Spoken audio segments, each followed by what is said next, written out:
8 in the PM. You're listening to the Extra Time Show. My name is Nyax the Jabroni Slayer. Greg Mulemi, the captain. Absolutely. This is how we said we shall be talking to a juggernaut. A juggernaut? Of a player. Yeah. Rugby player. A man who is playing his pro football. Rugby is also football. Yes, it is. Yeah. Yes. In France. Absolutely. In 2019, I saw he was voted as the MVP for Strathmore Leos. In 20, let me see. Niboyo high rise. Eh? Niboyo high rise. No high rise. Mamada. He should tell us. Yeah. He'll tell us that. I was checking out his social media. He was the MVP in 2019. Yeah. He was voted the Rookie of the Year in 2017. In 2019, in the universities category, the Fuladiz and Imeisha, yes, he was the most valuable player in the universities category. Okay. In the universities category as well, he was the top point scorer.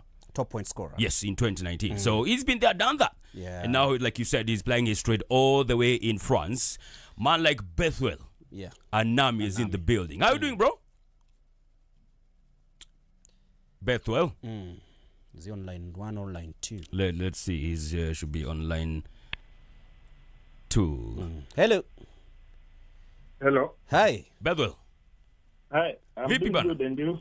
We're doing okay. How is are you in Paris or in Marseille? I'm in Paris. You are in Paris. Yes. Good stuff. Welcome to SportyFM. We are glad to have you here. How is Paris treating you, or France as a whole? I'll say so far so good. Everything is okay. I just rugby and life. Yeah. For those who don't know, maybe Bethuel, maybe you can tell us like your brief journey in rugby in this country all the way to you ending up in France. Okay. My name is Bethuel Anami. Yes. I started my rugby journey. That was in 2012. That is after KCP exams. Yes. When actually I was introduced to it by friends, then they had done their KCSE exams. So most of the time we were just at home. Okay. And during evenings we could go for training and I could join them because I didn't have much to do. And then later on, I got to learn few skills in rugby, but I wasn't that much interested in the sport itself. Okay. But because they were my friends and sometimes I can be nice, I didn't want to disappoint them. So most of the evenings we could go hang out with them and train, and that is how I ended up knowing much more about rugby. Yes. Yeah, but later then I left. I didn't do much about rugby because I was joining high school. But now going to high school, nikaendelea na soccer. Yeah. Ulikuwa unacheza ball kwa high school? Now Ukiwa high school ulikuwa unacheza ball? Yeah, when I joined high school I went straight into soccer because I was good at soccer. Okay. Yeah, but now the environment in soccer wasn't welcoming because most of the guys there, they were like, hakuna vile form 1 anaweza cheza kama form 4 kwa shule. So it also happened in your place. So I think, and that time myself, I was good at soccer, and I was like, this is not the best place for me. So that is how I just shifted to rugby, and first week of it, going for training, and at least I had that skill of passing ball, and everyone was welcoming, and that is how I went for the first trip in first week of the training. Yeah. And then you can imagine the pride that comes with the kwa form 1 na unaenda tu wa shule. Bana. Hivyo ndio walinibuy into the game. Yeah. Yeah. And later on it was just me working myself up and with the struggles and balancing between sport and books. Yeah. And now being myself in Kwantaka, I like challenging myself to greater heights, so I kept on improving in the game, and later on nikaendelea tu hivyo na game ikaendelea grow. Okay. How are you able to find that balance between books and being good in rugby? Juu inakuwa ngumu because ndio upate pia scholarship, lazima pia ukue books uko sawa. Uko fiti. Yes, so you have to balance the two and do at your very best. How are you able to find that balance? Okay, you realize once I will grow into sport, the love for the game, it is what drew me into sport, much more into the sport. And now at home, my mother was struggling with paying the school fees and everything. Then I realized there were goodies that came with the best players in school. Yes. And then I was Mr. Shimenga, the St. Peter's rugby coach, then wanted me to go to St. Peter's and to play for them. And it came with the scholarship and everything. So back in mind, I was like, if I get to leverage on this, it will help my mom back at home in terms of school fees. Yes. So I'll say that in itself was a motivation to keep on driving me to get into. It kept on driving me to be a better player and improve on the game because I really wanted the scholarship. Yes. And I'll say in terms of balancing between sport and education, at first it was very challenging because you realize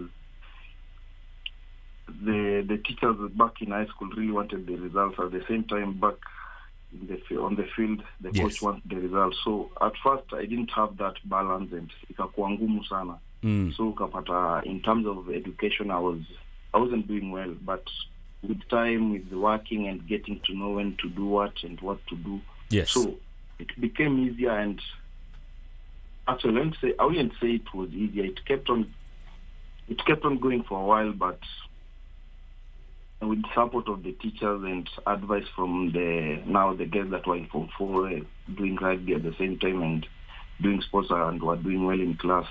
They used to advise me a lot on what to do and on how to balance between the two. So ikakuwa easier. Yeah, and who impacted you mostly during your early days in rugby? Sorry? Who impacted you mostly during your early life in rugby? Yeah. I'll say in high school it was Coach Shimenga and my then Coach Chebutala Eric. So they were the first one who really taught me the skills, the rugby knowledge, knowing about the rugby rules, and now working through myself, working up. Yeah. Those are the people who really kept on working on, how can I put it? They're the first one. They shaped you. To shape me into knowing what rugby was all about. Yeah. Na hapo ball ulikuwa unacheza namba ngapi kwanza? Were you a winger, defender? Because for 15s rugby you must be someone who's able to defend and of course move the ball fast. No, soka nilikuwa striker. I used to play on the left wing, maybe sometimes at center. Yeah. And I was doing well at it. If you get to ask few people, tumekuwa now primary and everything. And I was always willing to learn, and the idea of being coachable myself. I'm always willing to learn and free to get knowledge from different perspectives. Yeah, and talking about your high school life, you've highlighted that's where you started playing rugby, and in comes Strathmore Leos and Coach Micho Chola. When you received the call, how did you feel about it, and did you feel that this is what you really wanted to do? Hello, I'm asking. Yeah. When Strathmore Leos came calling and you earning a scholarship, of course, to study commerce at the university, how did you take it, and is it what you really wanted to do? And could you have called this as a game changer in your life, both as a rugby player and a person? Okay, I would say first of all, it messed me a bit in terms of my preparation. That is when I was in high school. Okay. Because you realize Micho Chola used to scout in high school, and he used to take the best during that time. Yes. So my first call up comes when I'm in Form 3, when we are doing the nationals at Nyeri. So he approached me then, and he was like, I wanted you to come to Strathmore. And that time I was in Form 3. So all the excitement and everything, he had already assured me I wanted to come to Strathmore. Yeah. Then I was doing well in school, but sa unajua ile, at least you got idea of where you want to go, and asha kuambia kuja nini. Kurudi shule nimesikia in terms of class, because I was like, at least niko sure na place naenda. So nimesikia, but now the coach Mr. Shimenga alikuwa play vital role. Alikuwa ananikumbusha kila time ukimesi chance then utakuwa umemiss most of. utakuwa umejimesivo, so usiachilie sana. Then nikiwa high school nilikuwa nimepata hiyo scholarship nilikuwa nimepata call up ya national team under 18 when we were to represent Kenya in Commonwealth Games. That was in Delhi, India. So that is when my first call up for national team came. At the same time the call up for scholarship to kwenda Strathmore University. So come 2016, the same when we were, I think it was in East Africa Games in Eldoret. Bado alini approach akaniambia, "So want you to come, but now you have nimesikia how you performing at school and everything, itabidi pia umeamsha huko." Because they used to talk a lot with Mr. Shimenga and he had told me what was going on. So hivyo tu ndio nilimaliza shule, and then later on nikajoin Homeboys kiasi because still I was an Homeboys player after high school. So nikaenda Homeboys, tukaendelea kucheza nao. And then with Homeboys I didn't want to leave at Homeboys because kulikuwa na zile premium after game and mwisho wa mwezi nini. So really nilikuwa nataka niendelee kuzipata, unaona. But now Micho Chola was very commanding. He was like, "I want you here next week, this time, come." That is how I ended up at Strathmore. But at the same time, nikienda hivyo nilikuwa nadhani nitakuwa direct, but kukakuwa na noma. Kukakuwa Hello, noma. Kulikuwa na trial, so tena si wewe ulikuwa unajua unaingia huko direct? At first nilikuwa nimefikiria nikiingia naingia tu direct, so kwa na hizo trials, and now I had to work myself out of it. I mean, speaking of Strathmore, of course, umeingia Strathmore. How was life in Strathmore for you as a person who's schooling? How was life for you in Strathmore as a person who is schooling na bado unacheza rugby? Now at Strathmore, I'll say that was the most difficult part of my life, and doing sports at first it was very difficult doing sport and being at school, because in high school I had been used to being directed and being guided on what to do and what not to do. But now coming at Strathmore, I realized every decision I'm doing, no one is there to direct me or to guide me. It is by myself. So it is up to me to decide whether I want to go to class. No one is forcing me to do so. And then Gioni Pia training. But then we had our strength and conditioning coach, Malik. I think our first stroke, he just told me, like, I remember very well, he told me, you are here to study. Rugby was helping you to get a scholarship to come at Strathmore to study. You're not here to play rugby. You're here to study. That scholarship, it is courtesy of rugby, just for you to study. That in itself, it was motivation enough. And again, looking at the background at home, the challenges we were facing, I'll say it gave me a clear way or a clear path on what I wanted in life. So with that, it kept pushing me towards what I wanted. So you had to rely on your own drive there. You have to drive yourself, like you're saying. Crazy business. All right. And Strathmore, and then you went ahead even when you are doing the Floodies. Now your Floodies has just concluded. Where what do you call them? Menengai Oilers have won it against Nondies in 2017 when you were voted the Rookie of the Year. How was that for you? Because then you are studying and you're also killing it kwa rugby. Sorry, I'm losing. I can't hear you clearly. Nasema, like for someone who had to balance, unanisikia? Nakusikia kwa umbali. I'm saying, for someone who had to balance books and rugby, how did you feel like when you were voted as the Rookie of the Year? And then Floodies ukaenda, ulikuwa the top player in MVP Universities category as well. How was that for you in 2019? Okay, I'll say, well, at Strathmore there was that unity among players, and we used to push each other. At the same time, I want to be in the school team. I want to keep on performing. I didn't want to let myself down. That is what I'll say, because I realized to Strathmore, I play back row position Strathmore, and then we had many back rows. It was around 12. Yeah. So meaning ka utacheza poa, you never even get to the team B. Yes. So that time it really pushed me. I really wanted to be the best in terms of rugby. So at the same time, the person who had given me scholarship, and then me Chochola, I didn't want to let him down, I'll say. Yeah. So ilikuwa tu kuendelea work, continue the grind, getting better every training, and at the same time nilihack system, realize with the 3 training session we used to have, and then it was on Monday, Tuesday, and Thursday. It wasn't enough for someone who wants to get better, because you realize that then you have like 50 players who are field, and coach has to give you a chance. Like mnacheza pamoja, it wasn't enough for someone who wants to get better. So to realize most of the time I used to wake up early, go for the morning run.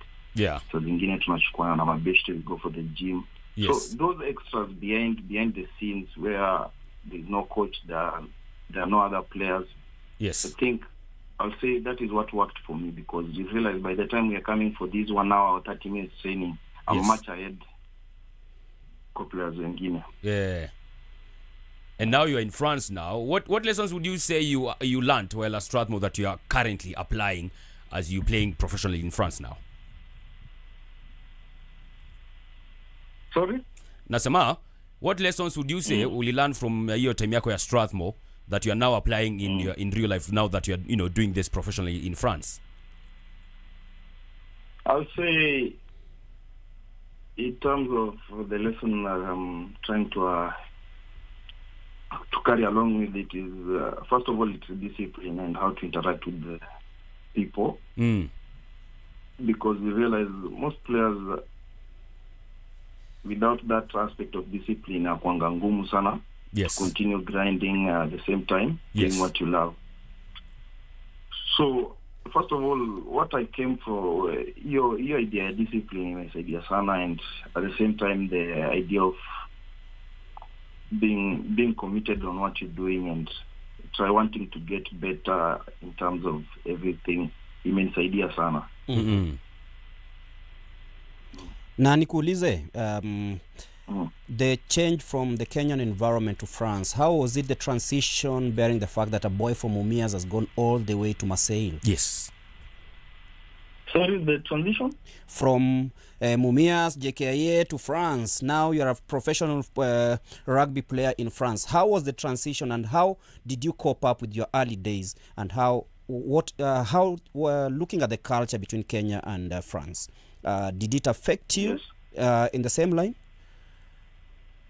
Yeah, actually, the transition has always been hard in terms of moving from one environment to another, and then you're moving from environment where the weather is different to unaingia pia. During our season here, we're playing during winter time. So unapata kitu ya kwanza the weather aspect unapata ni ngumu sana, but the transition, I'll say, it wasn't seamless, because unapata you have to adjust to weather. At the same time, you're coming in an environment where there's that language barrier, because nikiingia huku sikuwa nimejua French. Yeah, at the same time hata sasa sijajua. So the language thing, I'll say, it affect a lot, because unapata na interaction it narrows down, ama inakuwa limited to few people who can interact with you in English. So ikakuwa noma, because kwenda hata shop, kwenda at the same time, even ukiwa field, you want to express yourself, maybe.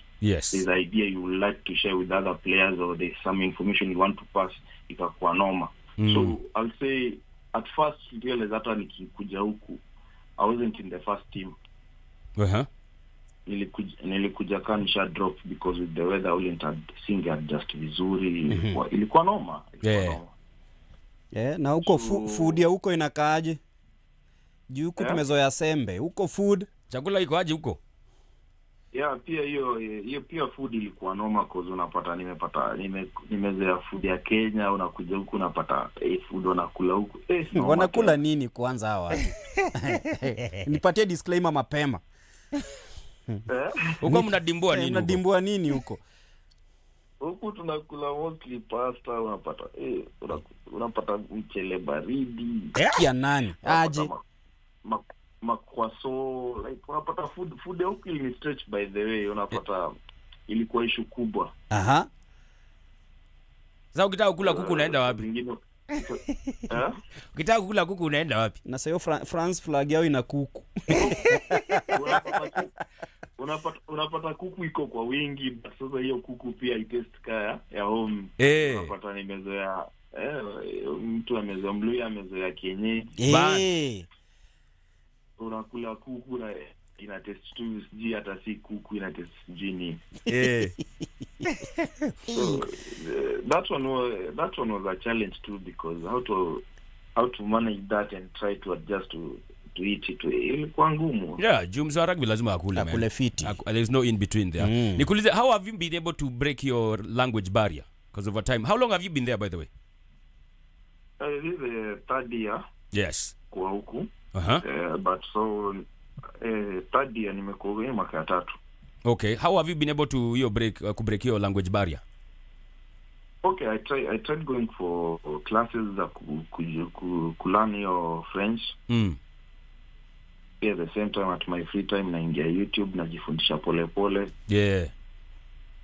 So still learning. Pia saisi si hata nimejua by sai bado sijajua, bado ni ngumu. Yeah. Lakini huwezi potea. Siwezi potea, naweza ulizia kitu. Wanasema ile ya kuomba maji. Hiyo. Hiyo uko nayo. But I was trying to pronounce the name of the club. MLSGP. Can you pronounce it for us? Do you happen? I'm sure nitaibucha vibaya sana. Okay. The club is between three communities or cities. Okay. I'll say so. Ndio maana inajiita MLSGP. So that is Mesolafit, hiyo ya MML. Alafu hiyo S ni Sajama. Sajama ni Saint Zaman kitu kayo. Yes. And then kuna sasa Pwasi. Sajama. Hiyo ingine umesema ni? Pwasi. Umesema ni Pwasi? Pwasi POIS. Yeah. PORSSY. Yeah. Pwasi. Maison Lafitte, Saint-Germain, and la Pwasi. Alafu sasa code ya hiyo city so ni 78, so that's why 78 iko hapo pia. 78. Na nikuulize, coming from a different coaching system in Kenya, and we also know France is a very big country when it comes to 15s rugby. Yeah. What differences have you noticed in the coaching styles, player mentality, or game structure between Kenya and France? Okay, I'll say in terms of rugby, I'll say it's just still the same rugby, but now you're looking at the structures huku, they are more tactical and they're more into detailed rugby and structured rugby. I like, in terms of development, them the way ahead developed than Kenya, and then how they revolve around player welfare in terms of how they manage their players, the structures that run around the players. They care about the physical aspect, the mental aspect, and then the financial aspect. Like, looking at their structure is more improved in terms of player welfare, and then the game side, you realize again they're into game details a lot, and the skill-wise level, if you factor in the fact that most of the players start when they are young, and sisi watu tumekuja ku experience rugby while at 12 or so, then they start at young age. By the time you meet them and you're playing them at the club level, their level of skills is more developed than yours. So you try and catch up and try to learn new skills every day, try to master those skills and try to match them. But I'll say the tactical part and structure and player welfare, they are much more improved. Much more than Kenya. Tell us, how did your move to France come about? Ulijipata aje uko France in what was it, 2023? Yeah. How did that happen? Okay, I'll say first of all, it happened by me getting a national team call up, because hapo ndo nilianzia kupata hiyo call up ya national team. Yeah. And then I was in the national team for around 1 year, almost a year without playing, but I was there. And at some point even I wanted to give up, and I was talking to my then coach Liiive Kisia. Yes. I wanted to go back into the 7th circuit. Yeah. And then we had been in South Africa for almost 2 months na sikuwa nimepata playing time. Okay. So, and he told me, as much as I need you in the 7th setup as a senior player, but I wouldn't advocate for you coming back here. I want you to keep on working. Yes. Na akaniambia, at the same time as you there in the national team, it motivates other players that are here, and it gives them even push to keep on playing as they want to be like you at the same time. Yeah. So he's the one who told me to stay in the national team, and akaniambia wewe endelea tukuinua mkono itakuja jipa. Yeah. So I kept on working, I kept on grinding, and I had been with the coach Polodera in the under 20 setup, the national team under 20 setup. So Yeah. I knew what he needs from a player and his way of playing. Yeah. So and then ikakuwa hivyo, nikaanza kucheza national team, and now I was in the final squad that was going to represent the country for the Rugby World Cup qualifiers. So coming here, I was among the regular. I would say I was among the starting 15. So then Rugby Africa qualifiers hazikufanyika Africa, zililetwa huku France. I don't know what happened, ndio zikatolewa Africa zikaletwa huku. So coming huku nilikuja as a starting, and through the games we used to play, I was scouted by, like, most of us were scouted, not only me. We had a few guys who got scouted by scouts here and teams.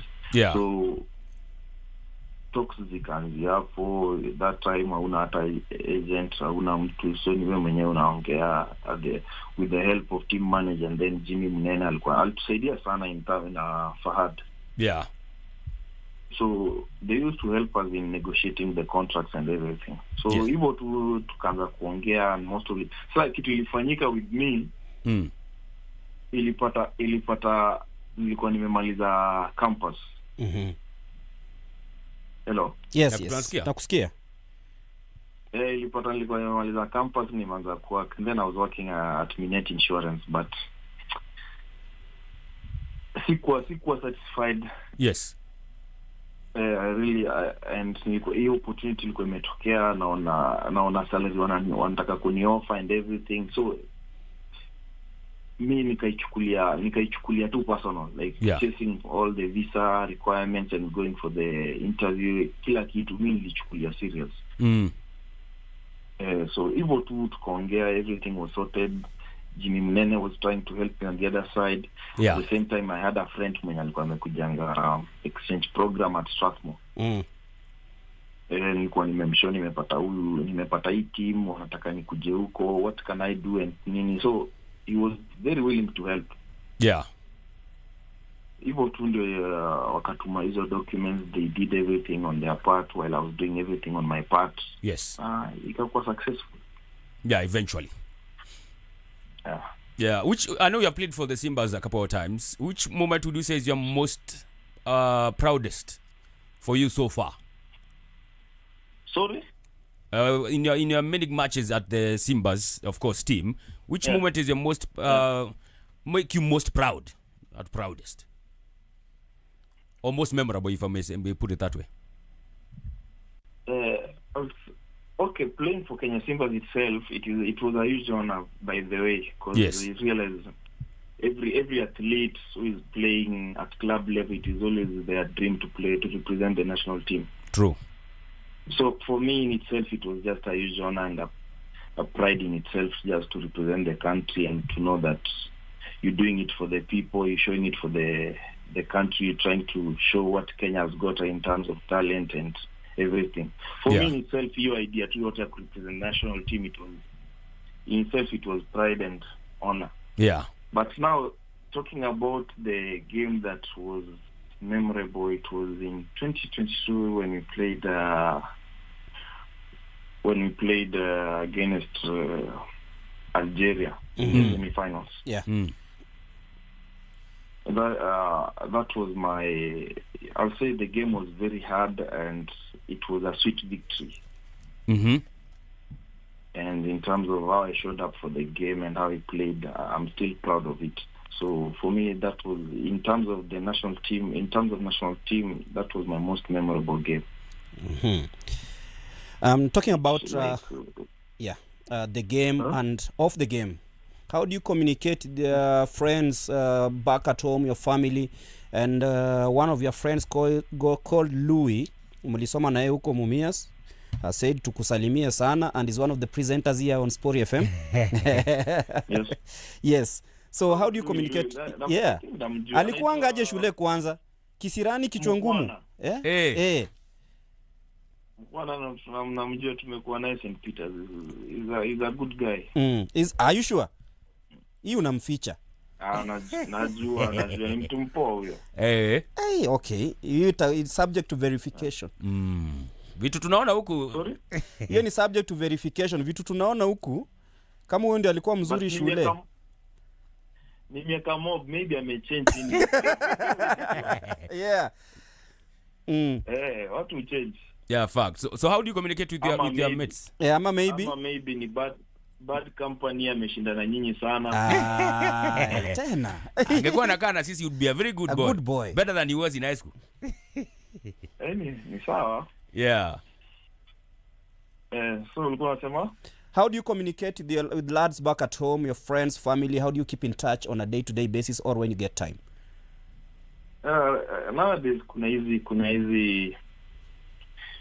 WhatsApp, kuna many ways of communication. Kuna WhatsApp, kuna calls, kuna Instagram, kuna like you can't miss it. Like kuna vitu mob za kuongelea, like things za kuongea. Yeah. And I always try not to detach a lot from them because they're still my people. It's family anyway. Yeah. And we've seen a couple of players, of course, from Kenya play abroad, and some are success stories, some stories that need also a little bit of digging into. But what do you advise young Kenyan players who also dream to be playing pro rugby abroad? We've seen like you now, we've seen the likes of Mbaka, such kind of things. What do you advise someone who maybe hopes that one day rugby pays and it will pay by him playing out of Africa? Sorry, sijakupata sijakupata vizuri. Nasema wewe umecheza rugby pro saizi. Yeah, this is your is it the third year? Yes, in France. France. We've seen the likes of William Baku, who've also excelled in pro rugby. He was at one time he was in France, he went to Russia. Right now there's someone or a young rugby player who's listening to you, especially those when you umemaliza fladi jana nini na nini, yes, wanataka kuja majuu. What piece of advice would you give them as someone who's been there and seen it all? Okay. So I don't know, it's hard one, but to any young player, I'll say to have that belief, like, and to keep on grinding, keep on working, and at least in each day and every training to try and get better in everything he's doing, and to aim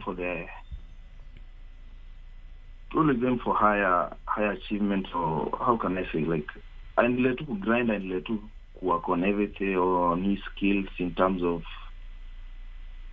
if it is not only rugby, I'll say any player, any athlete. I always advocate to any for when I'm talking about sports. I don't like the idea of only narrowing down into for only rugby. Nasemanga any player, any athlete in Kenya, always believe in yourself, in working, committed to a game, be committed to whatever you believe in, and at least kila day try and improve on it, try and work on it, because and do more of extras, because Kenya utapata we have that challenge of sport is not fully professional, so unapata most it is between work and sport. So yeah, I know how hard it can be, I know how tough it gets, but at least and let to grind and try to. Oh, we lost him. Yeah. Should we call him back? All right. We've been talking to man like Muteshi. Yeah, we'll be trying to connect. Yeah, get him back. Yeah. Of course, Bethuel Anami, all the way from France, Paris, talking to us there about matters rugby and how he's doing in MLSGP. And you can go check him out as well. He's very active on socials. Yeah. Let me check out his Instagram handle. It's Omwami _Muteshi. Go check him out over there. He's very active. We'll try to get him back. Yeah. Right? Try to get him back. Yes. But we need to pay bills. Yes. Yeah. At the same damn time. Yeah. Kabla tusahau. Hii pesa ikuji rahisi. Lazima itafutwe. Extra talk, extra tunes, extra taste. Kunywa free airtime with the Pepsi Playtime on the fresh Sporty FM's Extra Time, 7 to 10 p.m. on Sporty FM. Absolutely, Pepsi Playtime. We're going to give you a detail of how you can win some airtime courtesy of just buying a Pepsi drink. And you can kunywa free airtime with every bottle you buy from the Pepsi team of drinks, which include the Pepsi. Yes, sir. 7-Up, the Sting Energy Drink, Yibo. the Mountain Dew. Correct. And the entire range of Mirinda flavors, which are available in 5. Yes, sir. The one that you love most and you really need that tonight. Orange. Yes, I do. There is the fruity. Yes. There is the green apple, the pineapple. Yes. And of course, the lemon. Absolutely. All you got to do is buy any of those bottles and then you check the code under the bottle top.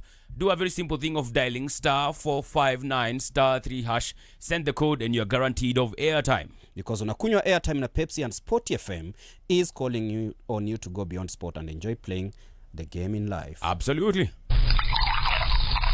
Extra sound, extra sips, extra socials. Kunywa free airtime with the Pepsi Playtime on the fresh Sporty FM's Extra Time, 7 to 10 p.m. on Sporty FM. Absolutely sensational! Sporty FM, beyond sport. Girl, come my way, no matter what time of day. Baby.